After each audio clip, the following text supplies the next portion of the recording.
आज जो हम करने वाले हैं इसमें थोड़ा सा ट्रायंगल का यूज करेंगे हम। देखो, दो पैरेलल लाइन बनी और हमने एक ट्रायंगल को बनाया। ठीक है, इसको बढ़ा दें। ठीक है, अब हमें पता है कि ये पूरा कितना होगा, 180। पर हमने कह दिया ये अल्फा है, ये बीटा है और ये गामा। ठीक है, अब देखो सिंपल सी बात। ठीक है, ये अल्फा है। ठीक है, तो ये भी क्या होता है, अल्फा। ध्यान से देखो, और हमने देखा हो तो जब ये 30 था तो ये 150 हुआ था। ठीक है, तो ये भी क्या हो गया था, 150। ये क्या हो गया था, 30। ये क्या हो गया था, 150। देख रहे हो, दोनों सेम हुआ। इसको कहते भी हैं हम अल्टरनेट इंटीरियर एंगल। ठीक है, ये हमने कल पढ़ भी रखा था। ठीक है, ये देखो समझ में आया। यहाँ जो एंगल बन रहा था वही एंगल यहाँ बन रहा था। और कल की अपने क्लास की हो तो देखो, दिख रहा है। ये दोनों आपस में कहे भी क्या जाते हैं, अल्टरनेट इंटीरियर एंगल। ठीक है, तो यहाँ से हमने निकाल लिया। तो देखो, अगर ये अल्फा है इस साइड तो ये हो गया, ये गामा है इस साइड तो देखो ये गामा इस साइड।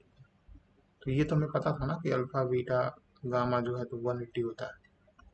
तो यहाँ साफ साफ दिख गया कि ट्रायंगल जो है वो अल्फा बीटा गामा से बन रहा है। तो ट्रायंगल का सम कितना होना चाहिए, 180। समझ में आया, सब लिंक है। देखो एक चीज और है जो कभी कभी पूछ जाता है कि सम ऑफ एंगल कितना होता है। सम ऑफ एंगल होता है नंबर ऑफ लाइंस इनटू 180। क्या है भाई इसका मतलब, मतलब ये है कि अगर कोई फिगर दिया हुआ है,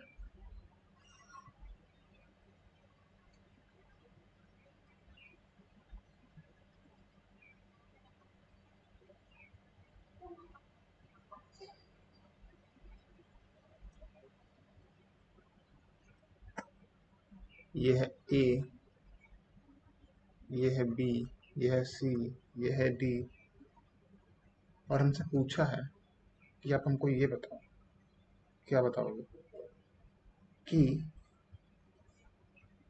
ए plus B plus C plus D बराबर कितना एंगल होगा। तो हम ये फॉर्मूला लगाते हैं। तो देखो कितने लाइन है यहाँ पे, एक लाइन, दो लाइन, तीन लाइन, चार लाइन। तो ये कितना हो जाएगा, A plus B plus C plus D is equal to 4 × 180। चार बट्टे 32 के दो हाथ लग गया, तीन, चार एकम चार और तीन 720।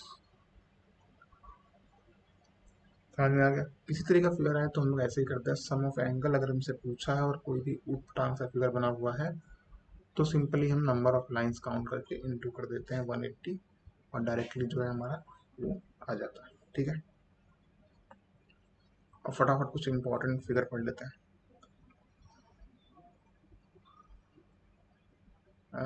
देखो, अगर ऐसा फिगर बना है और अगर ये एक्स है, ये थीटा है और ये तुम्हारा बीटा है।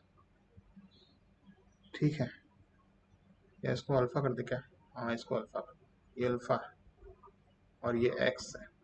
तो एक्स इजकल टू होता है alpha plus beta plus theta. ठीक है, मान लो ये 30 दिया है, ये 50 दिया है, ये 40 दिया है। तो ये कितना होगा, देखो एग्जाम्पल के तौर पे वैल्यू आगे पीछे हो सकती है, अभी बस समझाने के लिए। ठीक है, तो x हो जाता है 30 प्लस 50 प्लस 40। तो ये कितना हो जाएगा, 5 3 8 4 12, 120। ठीक है, अब देखो जरा, इसमें कुछ छेड़छाड़ किया जाए और इसको मान लो ऐसे कर दे, और कह दें कि ये दोनों लाइन पैरेलल है, तो फिगर देखो अब कैसे हो गया, दो पैरेलल लाइन और एक लाइन से ऐसे कट कर, और इधर 30 बना हुआ है।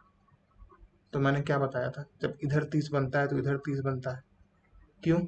अल्टरनेट इंटीरियर एंगल, यानी कि ये 30 है तो यहाँ भी क्या आ जाएगा, 30।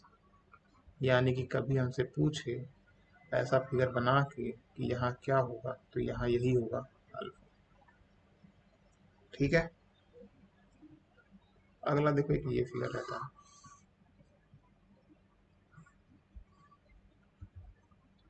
इसमें ये x है, ये y है,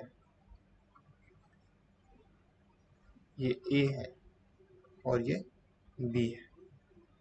तो इसमें होता है x plus Y is equal to a plus B. ठीक है।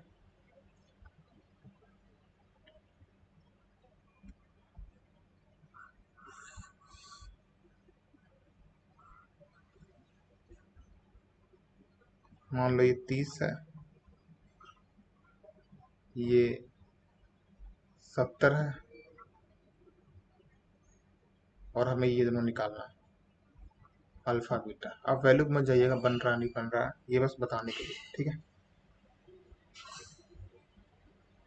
तो ये क्या हो जाएगा, alpha plus beta is equal to 30 plus 70, that is 100। समझ गए? अब देखो यहीं पे अगर इसको बढ़ा दें हम, तो फिर से वही बन जाएगा देखो, और कह दे कि ये दोनों पैरेलल है।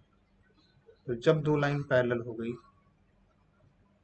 और एक यहाँ से ऐसे कट कर दिया गया और यहाँ 30 है, तो ये भी क्या हो जाएगा, 30।